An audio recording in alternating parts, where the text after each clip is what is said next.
When she asked, "Why won't you look at me?" it felt like something inside me cracked. The answer sat heavy in my chest, impossible to say out loud. I had been in love with Alina Reynolds for 3 months, and every time our eyes almost met, the feeling hit me harder than anything I'd endured since my divorce 2 years ago. I'm Connor Hayes, 34 years old, and for weeks I had been pretending I was in control. Pretending that working just a few steps away from her meant nothing, that professionalism could override emotion, that if I kept my distance, if I focused on spreadsheets, deadlines, meetings, the feelings would eventually burn out. I told myself that avoiding her gaze was discipline, not fear, that skipping casual conversations was maturity, not self-preservation. I convinced myself that I could sit across from her in conference rooms without imagining what it might be like to reach for her hand, to close the space between us, to feel that kind of closeness again instead of the quiet emptiness waiting for me at home. But Alina wasn't just someone I worked with. She was my direct superior, the 36-year-old vice president whose opinion shaped my future at the company. One conversation from her could redirect my entire career. Falling for her wasn't just complicated, it was dangerous. And yet there was more to her than the title on her door. She was a widow who still carried her wedding ring on a chain around her neck, 5 years after losing her husband. She often stayed late, long after the office lights dimmed, as if work felt easier than returning to a silent house. There was a solitude in her that mirrored my own. That was what unsettled me most, not just that I wanted her, but that I understood her.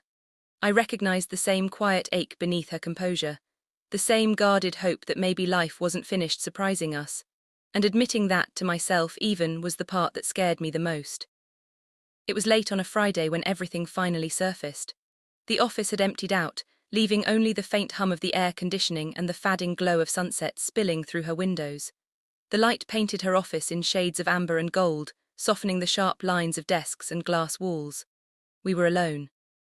She stood a few feet away from me, arms loosely folded, but there was nothing guarded about her expression. "Connor," she said, and her voice carried less authority than usual, "why won't you look at me?" The question wasn't sharp, it wasn't accusatory, it was wounded. "For 3 months you've avoided my eyes," she continued. "You used to smile when we talked, you'd stop by in the mornings just to say hello, and then one day you didn't, you stopped looking at me, you stopped seeing me." She swallowed. Did I do something wrong? The idea that she believed she had hurt me twisted something inside my chest.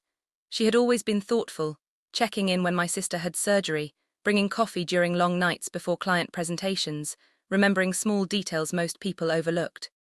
She made the office feel human.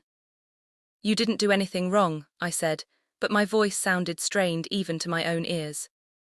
"Then look at me," she insisted, stepping closer. I could see the shine of tears gathering in her eyes. "Please, look at me and tell me the truth. I've spent months wondering if I crossed a line, if I made you uncomfortable, if you resent working for me. I need to understand." I forced myself to lift my head. The moment our eyes met, it felt overwhelming, like standing too close to something powerful and fragile at the same time. I had avoided that gaze for weeks because I knew what it did to me. "I can't look at you," I admitted quietly, "because when I do, I forget you're my boss. When I look at you," I continued, my voice unsteady now, "I don't see a vice president. I don't see the executive who signs off on projects or decides the direction of this department. I see you." She didn't move, she barely seemed to breathe. "I see the woman who stays late on Thursdays because that used to be your night out. I see the person who remembers everyone's birthday without checking a calendar. I see the strength you carry so effortlessly that most people don't realize how heavy it must be." My throat tightened. "And I see the woman I'm falling in love with. That's why I can't look at you, because when I do, I forget all the rules." The silence that followed felt charged, fragile. "I know you still love him," I said more gently. "I know grief doesn't disappear just because time passes. 5 years doesn't erase a life you planned with someone. Loving again wouldn't replace what you had. It wouldn't diminish it. It would just mean you're still alive enough to feel something new." Her composure finally cracked. Tears slipped down her cheeks as she whispered, "You don't understand what you're asking." "Then help me understand," I said. She took a slow breath. "I'm 36, I'm a widow. I haven't dated in 5 years because it feels like betrayal. I built my life around work because it's safe. It doesn't leave you, it doesn't die. I convinced myself that one great love was enough for a lifetime." "And what if it is?" I asked softly. What if you're allowed more than one chapter? She let out a shaky laugh that sounded closer to a sob. With my employee, with someone who could lose everything if this goes wrong, if I let myself feel this, your career is at risk, my reputation is at risk. Everything I've fought to build could collapse. I'm risking a job, I replied. You're risking a heart that's already been broken. I think I know which one of us is being braver. She closed her eyes, struggling with the weight of it. I can't let you throw away your future for me. What if I panic? What if I can't do this? What if I hurt you because I'm too afraid? You're not broken, I said firmly. You're healing, and I'm not asking for promises about tomorrow. I just need to know one thing right now. She opened her eyes and held my gaze. Do you feel this too? For a long moment she said nothing. Then, almost in a whisper, she answered, yes. The word changed everything. She admitted it had started 3 months ago, during a late night preparing a presentation when we'd shared takeout and laughter. She looked up and felt something shift. For the first time in years, she hadn't felt defined by loss or responsibility. She felt seen, wanted, alive. That scared me, she confessed. So I pulled back. I thought if I created distance, it would go away. I did the same, I said. We stood there, both realizing that the distance we'd built had only deepened what we were trying to suppress. Before we could decide what any of it meant, my phone vibrated in my pocket. Almost at the same time, hers rang on her desk. The sudden noise felt like reality crashing back in. She glanced at the screen and went pale. It's Jenna. My stomach tightened as I checked my own messages. A text from the same person, we need to talk. Now it's about you and Elena. Elena answered and put the call on speaker. Jenna's voice came through tense and rushed. I'm sorry to call after hours, but this can't wait. People are talking about the two of you. A cold wave moved through me. What exactly are they saying? Elena asked, her tone steady despite the slight tremor in her hands. That something going on, that the tension between you is obvious, that Connor avoids looking at you in meetings and you seem flustered around him. Jenna hesitated. HR received an anonymous complaint this afternoon. They're investigating a possible inappropriate relationship between a VP and her direct report. The words seemed to drain the air from the room. We haven't done anything, I said quickly. Technically it was true. Until 5 minutes ago we hadn't even admitted the truth out loud. I know, Jenna replied, but it doesn't matter. In this company, perception is everything. If HR thinks there's even a possibility of misconduct, they'll start interviews Monday. Elena sank slowly into her chair. At minimum, one of you will be transferred, Jenna continued carefully. More likely, Connor, you'll be let go. You're the subordinate. It's easier to replace you. The reality of it hit hard. 6 years of work gone because I couldn't control what I felt. After the call ended, the office felt suffocatingly quiet. This is my fault, I said. I should have kept my distance. I should have handled it better. Stop, Elena said firmly, standing up. The vulnerability in her expression shifted into something stronger, decisive, almost fierce. Don't apologize for being honest. You could lose everything. I already lost everything once, she replied, her voice steady now. When Marcus died, I lost my future, my plans, the life I thought I'd have. I built this career out of that grief because it was easier than feeling. But I'm tired of choosing safety over living. She stepped closer to me. On Monday, I'll go to HR myself. I'll disclose everything properly. I'll request a transfer so we're no longer in a reporting relationship. You'd give up your position. I'd give up more than that, she said quietly. I won't let fear make this decision for me. For the first time since the call, hope pushed through the panic. We weren't running anymore, we were choosing. A sudden knock broke the fragile moment between us. Before either of us could react, the door opened. Robert Barrett, the CEO, stepped inside. His presence alone was enough to make my pulse spike. Late 50s, immaculate suit, unreadable expression. The man who owned the company, and in many ways our futures. Ms. Reynolds, Mr. Hayes, he said evenly. I believe we should talk. My thoughts raced. This was it. The complaint had reached him. Everything was about to fall apart. Elena straightened beside me. Sir, I can explain. My wife passed away 7 years ago, Barrett interrupted quietly. The shift in tone caught us off guard. Cancer, he continued. We were married for 32 years. When she died, I buried myself in this company. 18-hour days, weekends in the office. I told myself that loving her once was enough for a lifetime. Neither of us spoke. 2 years ago I met someone, he went on. A woman who made me feel something other than grief. And do you know what I did? I convinced myself it was inappropriate, complicated, risky. I told myself I was too old to start over. He looked out the window briefly before turning back to us. She moved away last month, married someone else, someone who wasn't afraid. The silence that followed felt heavy, but no longer hostile. I received the HR complaint this afternoon, Barrett said plainly. I'm aware of what's being said, and I also happen to hear enough of your conversation just now to understand the situation. My chest tightened again. So here's what's going to happen, he continued. Mr. Hayes, effective immediately, you're being promoted to Director of Strategic Planning. Different department, different reporting line. You'll report directly to me. I stared at him, stunned. It's a lateral salary adjustment for now, he added, but it removes the conflict of interest. There will be no direct supervisory relationship. Elena looked just as shocked as I felt. Ms. Reynolds, Barrett said, turning to her, you will disclose the relationship to HR first thing Monday morning. Completely transparent, follow policy. Yes, sir, she replied softly. He paused at the door before leaving. Don't let fear cost you years you can't get back, he said. Work will always be here, time won't. Then he stepped out, closing the door behind him. For a long moment, neither of us moved. The future we'd feared losing had just shifted in ways we hadn't dared imagine. For several seconds after the door closed, we just stood there, staring at each other as if the ground had shifted beneath our feet. Did that really just happen? Elena asked, almost laughing through the remnants of tears on her cheeks. I think it did, I said, still trying to process the fact that I'd just been promoted instead of fired.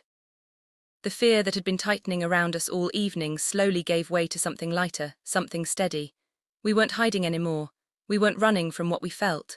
For the first time, the future didn't look like a threat. Elena stepped closer.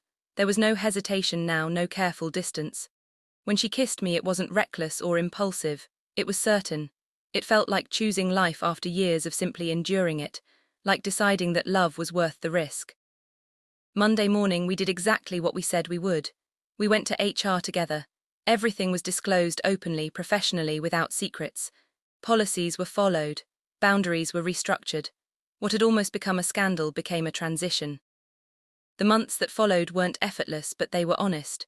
We took things slowly, aware of the history we both carried. She never stopped honoring the love she had lost, and I never felt like I was competing with it. We weren't replacing the past. We were building something new beside it. 6 months later, I asked her to marry me.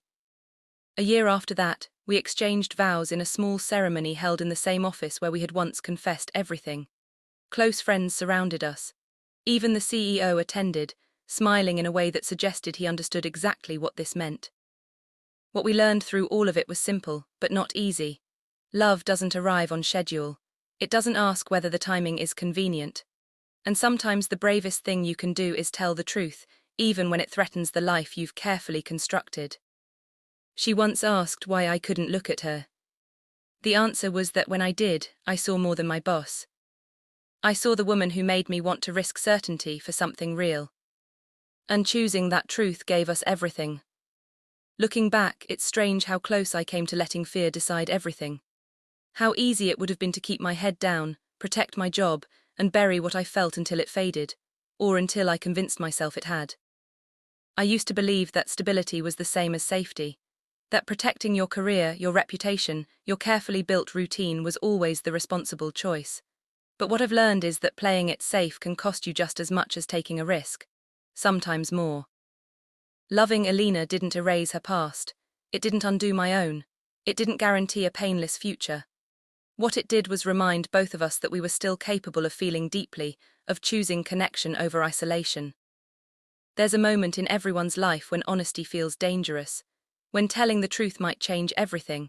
The question is whether you're willing to live with the what if that comes from staying silent. Have you ever held back your feelings because the consequences felt too big? Have you ever convinced yourself that wanting more was selfish or reckless? Maybe the real risk isn't loving someone. maybe it's never allowing yourself the chance. If this story meant something to you, if it made you reflect on your own choices, share your thoughts. And if you believe that courage, vulnerability, and second chances matter, stay connected. There are more stories about choosing hope over fear ahead. Because sometimes the most frightening step you can take is also the one that leads you home. Looking back, it's wild how close I came to letting fear rule everything.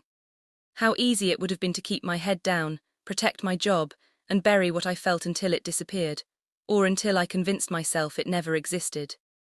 I used to think that stability meant safety, that safeguarding your career, your reputation, your routine was always the smart choice. But I've learned that staying safe can cost you just as much as taking a risk, sometimes even more. Loving Alina didn't erase her past, and it didn't undo mine. It didn't promise an easy road ahead. What it did was remind both of us that we were still capable of feeling fully, of choosing connection over isolation, of daring to hope again. There's a moment in life when honesty feels dangerous, when saying what's in your heart could change everything. The question is, are you brave enough to live with the what if that comes from staying silent? Have you ever held back your feelings because the consequences seemed too big? Ever told yourself that wanting more was reckless, selfish, or impossible? Maybe the real risk isn't in loving someone. Maybe it's in never giving yourself the chance. If this story touched you, if it reminded you that courage and vulnerability matter, share it. Reflect on your own choices. And if you believe that second chances, honesty, and following your heart are worth it, stay connected. Because sometimes the scariest step you take is also the one that leads you exactly where you're meant to be. 6 months after our engagement, Alina and I were married. We chose the same office where everything began, the place where we first confessed our feelings and risked everything. It was a small ceremony with only our closest friends, the people who had supported us through every fear and every doubt. Robert Barrett, our CEO, walked Alina down the aisle, a quiet acknowledgement of the trust and respect that had carried us through the storm. Jenna stood by as maid of honor, smiling through tears. The same colleagues who had whispered and speculated about us in hushed tones now watched our vows, some quietly wiping their eyes. We realized something profound. Love doesn't come on a schedule. Choosing happiness doesn't erase the past. And sometimes the bravest thing you can do is look someone in the eye and tell the truth, even when it feels impossible. Every time I look at Alina now, I remember why it was worth risking everything. The career, the reputation, the safety I had clung to. Because what we built together wasn't just a relationship. It was proof that vulnerability, honesty, and courage can create something stronger than fear. Life is too short to hide what matters most. Love is too rare to let fear dictate your choices. And sometimes, forgetting that someone is your boss is exactly what lets you see their humanity and opens the door to everything you've been longing for. Looking back, I realize how close I came to letting fear decide my life. How easy it would have been to hide my feelings, to stay safe, and convince myself that love wasn't worth the risk. But staying safe would have cost me more than I could imagine. Love isn't convenient. It doesn't follow rules or wait for the perfect timing. And sometimes the bravest thing you can do is be honest about your feelings, your desires, your heart, even when everything else tells you not to. Have you ever held back because you were afraid of what you might lose, afraid of judgment, failure, or heartbreak? Afraid that what you want most could jeopardize the life you've built? Maybe the real risk isn't in loving, it's in never allowing yourself the chance. If this story resonated with you, think about your own choices. Are you letting fear hold you back from the connections that matter? Are you willing to risk the safe path for something real? Sometimes the most terrifying step leads to the most beautiful outcome. And sometimes, all it takes is honesty, courage, and a willingness to see someone not as their role or title, but as the person who could change your life. In the end, what Alina and I learned is simple. Life is too short to let fear dictate your choices. Love is too rare to ignore when it arrives. The safest path isn't always the one that leads to fulfillment. Sometimes, the hardest step, the one that makes your heart race and your stomach twist, is the very one that opens the door to everything you've been longing for. When I look back at that office, at the moment I finally met her eyes, I see more than the fear and risk. I see courage. I see honesty. I see two people who chose connection over isolation, vulnerability over control, love over fear. You don't have to wait for perfect timing. You don't have to wait until circumstances are ideal. The moment to take a chance to speak the truth, to act on what matters most, it's often right in front of you. So ask yourself, what are you holding back? What risks are worth taking? What truths are you ready to tell? Because sometimes the scariest choice you make is also the one that changes everything. And when you take it, you might just find the life and the love you've been waiting for.